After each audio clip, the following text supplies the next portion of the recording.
sidder jeg her med busstofskyld.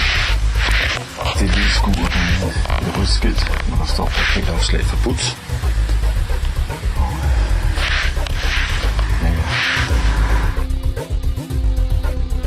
Det er der vist ikke mange af de gave typer, som retter sig efter, for der er en masse hesteklammer inde i træet, så der er sgu nok helt det derinde.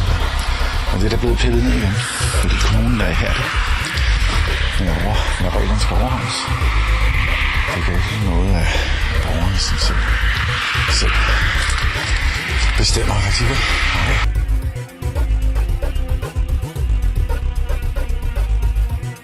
Det er de folkevalgte repræsentanter. Pligt at administrere området til fælles gavn og glæde for alle områdets beboere. Og det gør man med nedkærlighed. Så alle er tilfredse og glade.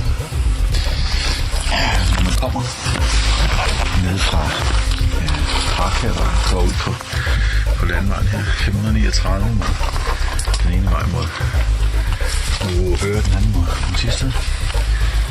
Ja, så er der et skilt nede mod Indgården, som er det her fontænehus.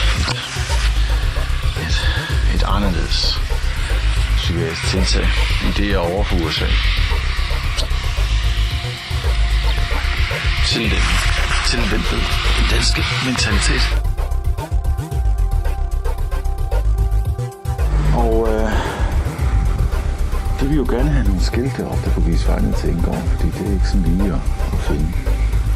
Og Johannes havde så yderligere en idé, der at de skulle male nogle flotte skilte, det blev farve på og sådan på det. Johannes, han elsker kunst, og han ville sgu godt have det lidt. Det står for det farvet. Og det gjorde de bare. Men det kostede nogle sværslag ved kommunen, fordi man kan ikke sådan bare sætte skilte op, siger kommunen. Det gør man ikke. Så de måtte ligge og slå op det med kommunen, men det lykkedes det til sidst. Og det er det godt nok.